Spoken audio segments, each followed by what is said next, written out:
રાજકોટ શહેરના રામનગર ઇન્ડસ્ટ્રીઝ એરિયામાં આવેલ એક સોફાની જે સોફા બનાવતી અહીંયાનું ઇન્ડસ્ટ્રીઝ છે તેમાં આગ લાગતાની સાથે જ છે તે અફરાતફરીનો માહોલ છે તે સર્જાયો હતો। જે પ્રકારે દ્રશ્યો દેખાડી રહ્યા છે કે ઓફિસ પણ બળીને ખાક થઈ છે, અંદર રખાયેલ તમામ સામાનો છે તે બળીને ખાક થયા છે।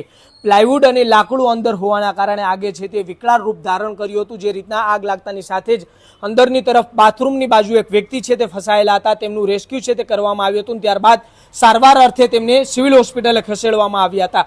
ક્યાંક સિવિલ હોસ્પિટલે ટૂંકી સારવાર બાદ તેમનું નિપજ્યું હોવાની પણ વિગતો છે તે સામે આવી રહી છે ને આ જે રીતના જે વિગતો સામે આવતાની સાથે જ પોલીસ પણ ઘટના સ્થળે પહોંચી છે અને પોલીસ દ્વારા પણ વધુ તપાસ છે તે હાથ ધરવામાં આવી છે। જે આગ લાગવાની ઘટના સામે આવી છે, આગ છે તે સવારના 10 થી 11 વાગ્યાની સમયની આસપાસ છે તે બની હતી આગ લાગવાની ઘટના, પરંતુ ક્યાંક આગ લાગવાનું કારણ પણ હજુ અકબંધ છે। ત્યારે આ જે તમામ પાસાઓ છે તે પોલીસ અને ફાયર બ્રિગેડ દ્વારા તપાસવામાં આવી રહ્યા છે।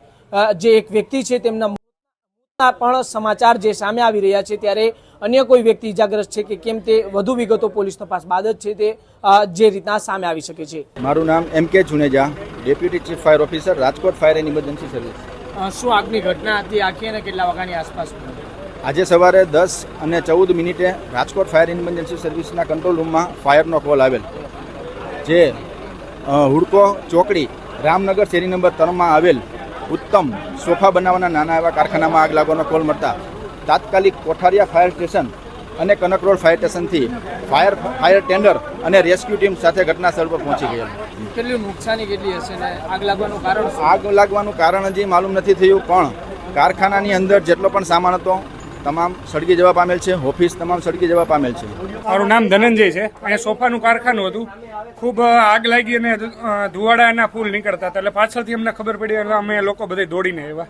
મોટે ભાગે લોકો બધા ભેગા થઈ ગયા હતા। પછી ફાયર બ્રિગેડને અમે ફોન કર્યો, ફાયર બ્રિગેડવાળા પહોંચી ગયા, એણે ખૂબ મહેનત કરી હતી અને એને દિલથી ધન્યવાદ દેવા પડે, અને આગ ઉપર કાબુ મેળવી લીધો।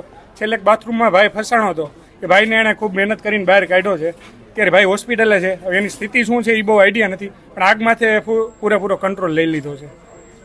કેટલી વાર સુધી આગ ચાલુ રહી છે? આગ અંદાજિત 1-1.5 કલાક સુધી સતત ચાલુ રહી છે। કેટલી નુકસાની કેટલી? નુકસાની આમ ગણો એટલે 80% માલ એનો પૂરો થઈ ગયો છે, બધું પૂરું થઈ ગયું। આગ લાગી હતી 9:30 આસપાસ લાગી હતી।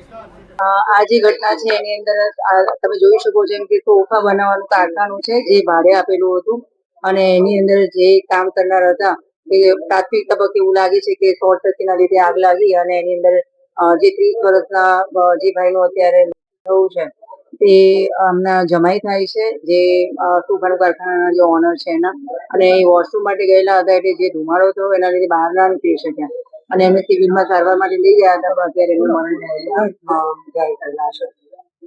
મેડમ, એ વાત સામે આવી રહી છે, સમગ્ર વાત સામે આવતી હતી, અને એનું જે કારણ છે એ બેઝિકલી સોફાનું કારખાનું હોવાથી અહીંયા જે ફોમ જે વગેરે હોય તો એ તરત જ એને આગ પકડી અને એની અંદર ધુમાડો થઈ જતા એ ભાઈ વોશરૂમમાં ગયેલા હતા એટલે બહાર નહીં આવી શક્યા, અને ગોંગડામાંથી એમનું અવસાન થયું હતું।